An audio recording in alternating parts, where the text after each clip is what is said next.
Decoration. Lardeau, or Lardeau, or what's it in Japanese? Darudo. Lardeau.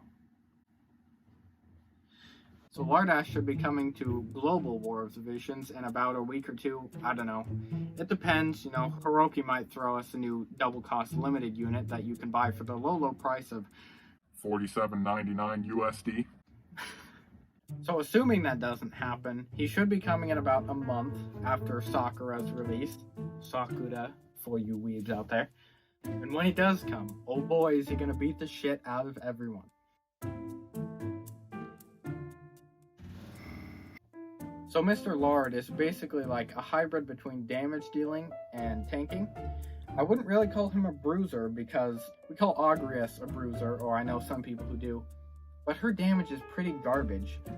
Lard here can get his damage up to like 1000 with 20 defense penetration on his master ability and 40 defense penetration on a skill that he can cast on himself. So, I mean, he's kind of also a damage dealer, and he can also be a tank because he has Paladin sub-job, so he has a source of hate generation. So he can kind of be both or somewhere in between. As for his resistances, they're kind of boring. He does have 20 missile resistance, which is pretty good. He has fairly good pierce resistance, pretty bad slash resistance, and a negative 15 magic resistance, which is quite devastating, honestly. That's his main weak point. He's going to be probably taken down very easily by Sakura and Ildira, since she has the elemental advantage over him. Other notable things about him are his fairly high HP, on par or maybe even better at times than Warrior of Lights, which is very good. Also, he has 2 jump innately, which is very good, and he has a passive that increases his move by 1. Also, he's immune to stop, which is good for, you know, always.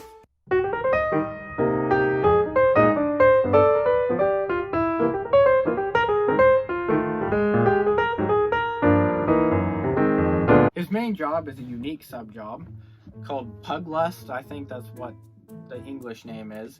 He hasn't been released, so I don't know, I just listen to the weebs. But he does deal strike damage, which makes him pretty much the first legitimate strike damage dealer. Unless maybe you want to count Cecil, but not many people use him as a damage dealer. Not many people use him at all, to be honest. But he's got some pretty unique abilities in here. His buff is very good. It increases his strike attack by 40 and his defense penetration by 20. He also has an ability with a high modifier that increases damage if you've taken more than 5 hits, I believe. Yeah, it has 210% modifier, and it increases by 75% modifier if you've taken more than 5 hits. I don't know how useful that will be. Sounds pretty good, but I guess we'll need to wait and see how big of a deal it actually is. He has an ability that bestows Man-Eater, sort of like Mont's Killer Blade. He also has a buff that's more for his tanking side, which increases his match HP and gives him 15 defense for 3 turns. I'm sort of curious which ability his AI will prioritize. It'll probably be the attack one, I'm guessing, just because most AI prioritizes attacking buffs over defensive buffs, but I'm not 100% certain. It may turn out that if you want to use one over the other, you have to turn the other one off in auto battle. For his sub-jobs, he has Paladin and Thief. Paladin gives him a source of hate generation, which is very good, as I discussed earlier. Also in his Paladin sub, he has an ability that reduces physical damage by 50% for 3 turns. That's very big, unless you're up against units that can dispel shields, like Nivlu, a new unit, what a fucking stupid name. And in the future, there's a couple other, I don't remember. Thief sort of seems like an awkward choice for him. I mean, you're never really going to be evading with him, I don't think. He does have Steal Time, which could be good for some raids if we ever get any that Steal Time is useful for again. But other than that, I don't know. I guess it's for passives. Now, onto equipment. For his Esper, there's only really a couple good choices, in my opinion. You can go the easy route with Lamia Queen, who is an MR Esper. That will give him 15 strike attack with terrible stats because it's an MR. Or if you're using him as your main damage dealer, you can use Odin for the 25 Man-Eater. Or you could put Golem or Death Machine on him if you want the extra defense.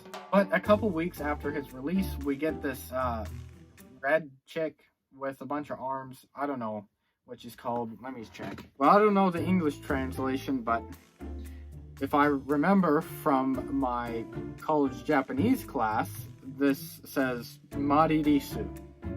Don't know if that helps. Ask the weebs. In any event, she has 25 fire attack, so she'll be good for him. But by far, the best Esper for him that has been announced is the one that came with UR Mont that was just released recently in the JP version of the game, because that'll give him 25 fire attack and 15 defense. Also has a ton of HP and a high attack stat. So it's the best by far, but you'll have to wait a long time to get that one. As for vision cards, it's really up in the air depending on what you're doing. I think probably in general the best for him would be Ifrit with the 10 fire attack and 50% attack bonus at max. But to be honest, who has that card? If you have that card, you're probably not watching this video. Other than that, there was that Crystal Chronicles collab card. Say that 5 times fast. Crystal Chronicles collab card, Other than that, there's that one card from that one collab that gives 35 fire attack.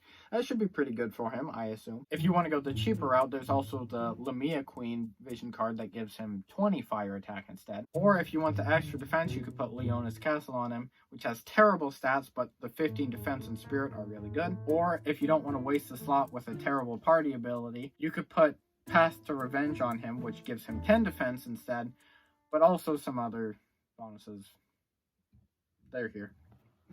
If you want to use him as a tank, you should probably put on Vow of Love, which will give him the 5 hate and the 30 attack. And the Odin Vision card works on pretty much any physical damage dealer. It has the 10 Man-Eater, plus a high attack stat, and the 20 attack resistance. Why am I doing this all off my head? I could just write this stuff down on a piece of paper so I don't need to remember it all. But yeah, other than that, I'd say the choices are situational. Depends on your team. Depends on what else you have. I don't know.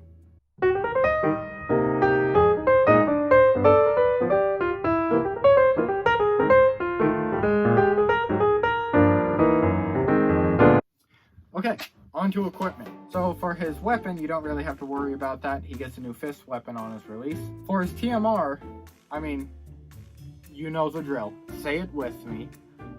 Ziza's bells.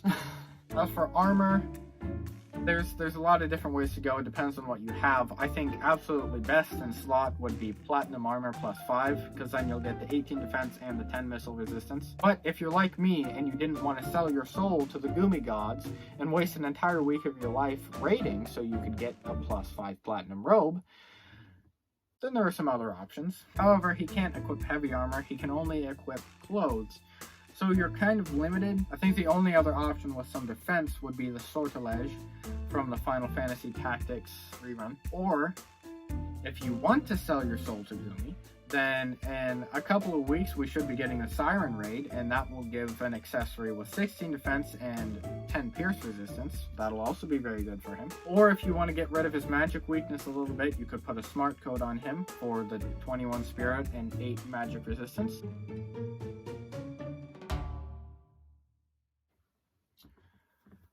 So yeah, that's pretty much it. This is my first time doing anything like this, so let me know if I forgot anything. You know, all the classic shit that everybody says in these videos. Leave a comment down below, you know. I guess that's all. Bye.